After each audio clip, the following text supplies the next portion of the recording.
ओम नमः शिवाय। योग पथ, योग मार्ग, अलग अलग योग के तरीके हैं जिससे हम ईश्वर के पास पहुंच सकते हैं। वो क्या क्या है? कर्म योग, क्रिया योग, राज योग, ज्ञान योग, भक्ति योग।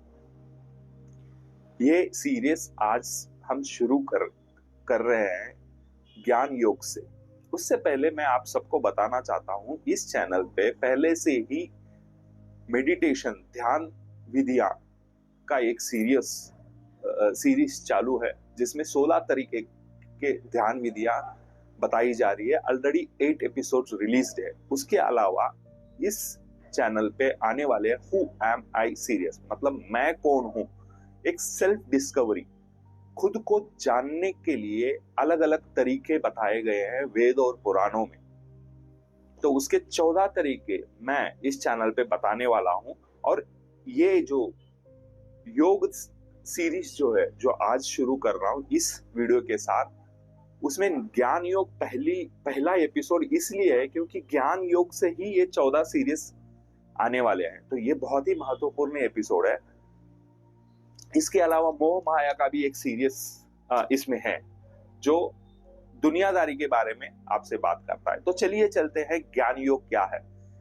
तो ज्ञान योग या भक्ति योग एक छोटे से डिफरेंस के साथ बताता हूं। भक्ति में ना, मैं भगवान है करके मान लेता हूं और उसमें लीन हो जाता हूं और उसमें अलग अलग तरीके से, जैसे नाम जप करके, पूजा पाठ करके मैं उनको समझने की कोशिश करता हूं। लेकिन ज्ञान योग में ना ऐसे नहीं होता है। जो स्पेशली लाइक एथिस्ट लोग या नास्तिक लोग क्या बोलते हैं, मेरे जो अनुभव में नहीं है उसको मैं मानूंगा नहीं।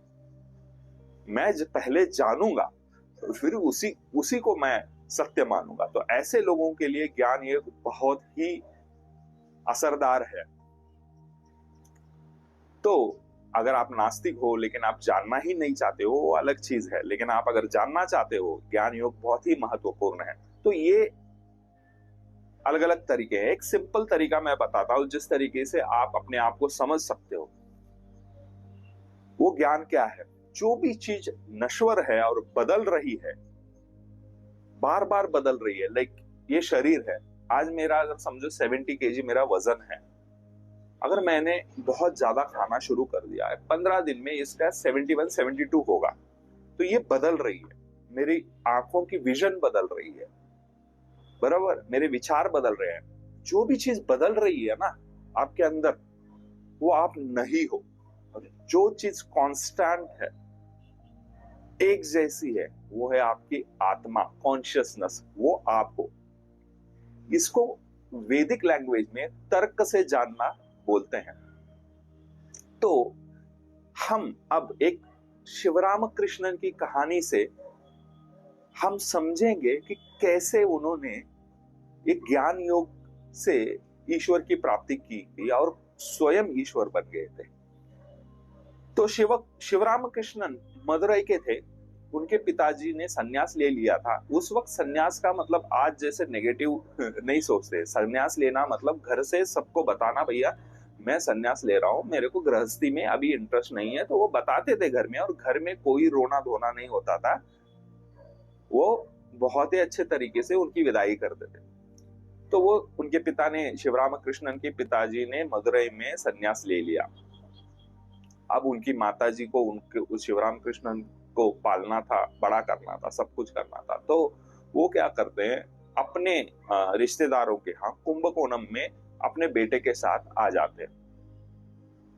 और वहां पे आने के बाद एक गुरुकुल में उनको भर्ती करते हैं। श्री रामकृष्णन को उनकी माताजी उनको भर्ती कर देते हैं। और वहां पे गुरु उनको समझते हैं कि ये शिवराम कृष्णन किस चीज में बहुत ही अच्छे हैं। तो उनको पता चल जाता है कि ब्रह्म ज्ञान पाने में ये बहुत ही अच्छे हैं। वो उनका कुछ तर्क होता है, वहां प्रश्न पूछते हैं, उनको उत्तर भी मिल जाता है। तो वो उनको लगता है कि भैया ये ब्रह्म ज्ञान का, अगर कुछ और होता क्षत्रिय बन जाते, कुछ और होता शूद्र बन जाते, बिजनेसमैन होता। तो आपको पता है बिजनेसमैन में वो अलग ही इसमें चले जाते हैं। तो इनको पहले परखते हैं गुरुकुल में, इनका दिमाग किस चीज में तेज है। तो इनका ब्रह्म ज्ञान पाने में बहुत ही तेज था और वो उन गुरुकुल में उस सेक्शन में भर्ती हो जाते हैं।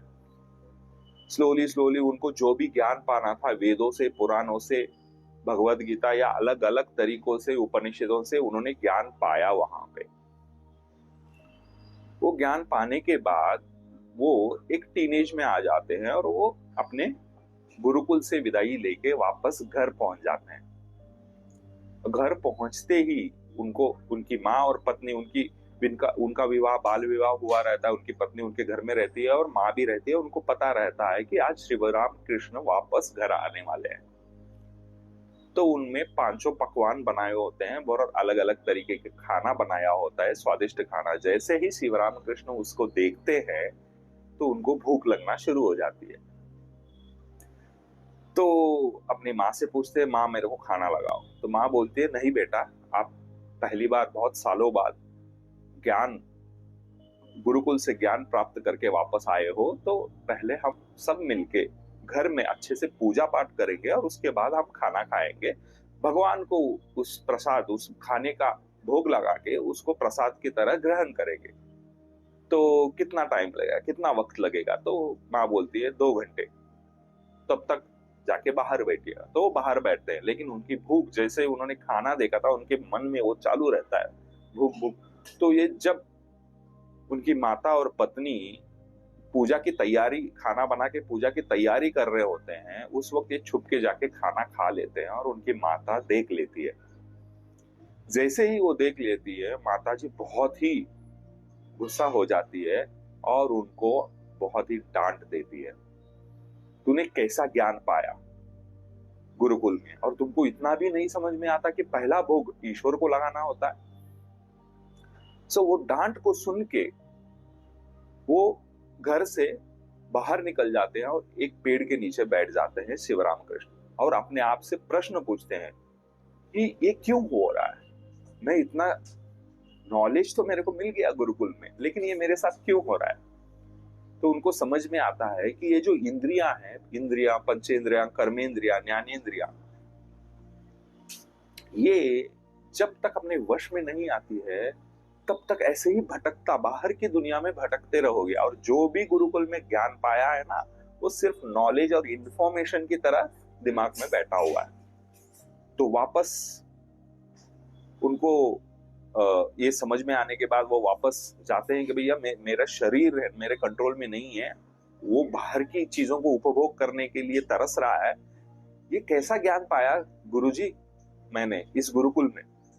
तो गुरुजी हंसते हुए बोलते हैं, ठीक है, तूने जो भी ज्ञान पाया है ना, उसका सही, उसकी सही जगह और तुम्हारे शरीर का उपभोग करने की सही जगह मैसूर के राजा के पास है। वहां पे चले जाओ। वहां के सभा में मैसूर के राजा हर शुक्रवार ज्ञानियों को बुला के तर्क से, क्या नहीं है हम और क्या है हमसे, हम वो जानने की कोशिश करते हैं कि ईश्वर क्या है। मतलब अलग अलग ज्ञानियों को बुलाते हैं और उनके ज्ञान से समझने की कोशिश करते हैं। तो वहां पे जाओ। तो वहां पे चले जाते हैं। वहां के मैसूर के राजा शिवराम कृष्णन को उनकी बातों से, उनके तर्क से उनको समझ में आता है शिवराम कृष्ण बहुत ही तेज ज्ञानी है, और इनको सारे ज्ञानियों, जो भी मेरे पास ज्ञानी आ रहे हैं बख्शिश पाने के लिए, उनकी बातों, उनके तर्क की तरीकों से, और मैं जब प्रभावित होता हूं तो मैं उनको बख्शिश देता हूं। ये राजा का वहां का हर शुक्रवार एक चीज होती है वहां पे। तो उनको जज करने के लिए शिवराम कृष्णन को बिठाया जाता है। तो वहां पे अलग अलग ज्ञानी पहले भी आते थे, आज भी आ रहे हैं। लेकिन जब राजा को कोई ज्ञानी पसंद आता है और दिल को छू लेता है, तो पूरे दिल से वो उनको बख्शिश देते हैं, सोना चांदी जो भी है। लेकिन जब से शिवराम कृष्ण वहां पे जज बन गए थे, वहां पे क्या हो गया, शिवराम कृष्ण बोलते हैं, अगर तुमने गलत, एक भी पॉइंट अगर गलत बोला ना, तुमको जो बख्शिश मिल रहा है ना, उसमें 10% कम होगा। तो ये सभी ज्ञानियों को बहुत गुस्सा आया, ऐसे कैसे कर सकते हो? तो वहां से जितने भी ज्ञानियों को गुस्सा आया था, वो गुरुकुल में जहां पे शिवराम कृष्ण अपने ज्ञान को प्राप्त किया, वहां पे सारे ज्ञानी आ गए और गुरु को बताया कि गुरुजी, आपका शिष्य ऐसे ऐसे करता है। तो गुरुजी भी गुस्सेल हो जाते हैं। तो शिवरामकृष्णन को वहां पे गुरुकुल में बुलाया जाता है। वहां पे आने के बाद वो अपनी तरफ से शिवरामकृष्णन एक्सप्लेन करने के तरीके, मतलब एक्सप्लेन करता है, जस्टिफाई करने का सोचते हैं कि मैंने ऐसे क्यों किया, लेकिन गुरु तुरंत बोलते हैं चुप, मुंह नहीं खोलना है अभी। मैं जब तक नहीं बोलता हूं तब तक आपको मुंह नहीं खोलना है। तो शिवरामकृष्ण गुरु की आज्ञा है, तो कई दिन मुंह खोले बिना बैठे थे, एक शब्द नहीं बोला। फिर एक दिन शिवरामकृष्ण खुद अपने गुरु के पास आके बैठ जाते हैं और उनके गुरु बोलते हैं क्या बात है, बोलो। तो जैसे ही शिवरामकृष्ण मुंह खोलते हैं, फिर से वो एक्सप्लेन करना शुरू कर देते हैं कि मैंने ऐसे क्यों किया। तो फिर गुरुजी फिर से गुस्सा हो जाते हैं। तो वो बोलते हैं भाई, मुंह बंद करने का मतलब है ये वाला मुंह नहीं, जो अंदर जो बातें चल रही है ना उसको बंद करो, अपने मन को बंद करो पूरी तरीके से, जाओ यहां से निकलो। तो शिवरामकृष्ण इधर उधर भटकते हैं और उनको पता चलता है, उन्होंने तो ज्ञान प्राप्त किया है, तो उनको पता चलता है कि ये सारा वैदिक नॉलेज जो है, उपनिषदों से, महाभारत या अलग अलग तरीकों से जो वैदिक नॉलेज हमने ग्रहण किया है, वो नॉलेज ज्ञान में अभी तक कन्वर्ट नहीं हुआ, अनुभव में नहीं है। वो कैसे आएगा? हमने तर्क कर लिया, मतलब उन्होंने अलग अलग दृग्दृश्य विवेक या फिर रमन महर्षि, ऐसे अलग अलग ज्ञानियों का जो तर्क है उससे उन्होंने तो समझ लिया कि मैं आत्मा हूं, लेकिन अनुभव में नहीं है। तो कैसे अनुभव में आएगा? जब हम ध्यान के लिए बैठते हैं, मेडिटेशन के लिए बैठते हैं और हमारे जो विचार आते हैं, अलग अलग चीजें हमारे दिमाग में आती है, उन सब को, जो पहली चीज मतलब समझो माँ ने डांटा उनको, वो ध्यान में बैठे हैं, वो चीज आई तो उसको ढकेल दिया। कैसे? ये चीज मैं नहीं हूं। जो चीज मैं नहीं हूं वो ध्यान में बैठे मैं जैसे जैसे हटाता हूं तो मैं अपने पास, मैं के पास पहुंच जाता हूं। इस तरीके से उन्होंने कई साल ध्यान किया और अपने पास, अपने खुद को समझा, खुद को पाया। खुद को कैसे पाया? सब कुछ होने के बाद। सब कुछ होने के बाद खुद को पाया। फिर एक पेड़ के नीचे बैठ जाते हैं और वहां पे आने जाने वाले लोगों को साक्षी भाव में देखना शुरू कर देते हैं और उनको जो भी वो बोले जा रहे हैं उनको भी सुनना शुरू करते हैं और उनको असर पड़ना बंद हो जाता है। क्योंकि जिस तरीके से उन्होंने दिमाग में आने वाली बातें, विचार, थॉट्स, इन सबको इग्नोर मारा, अब लोगों की बातों को भी इग्नोर मारना सीख गए, क्योंकि वो साक्षी भाव में है और स्वयं है वो।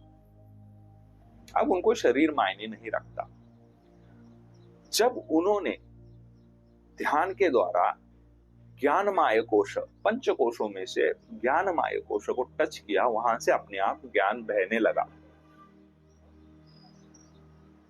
अब उनका मन बदल गया। तो लोगों ने इनके ग्रंथों को और इनके लिखी हुई चीजों को पढ़ के उनको ब्रह्मेंद्र नाम दिया, सदाशिव कहना शुरू कर दिया।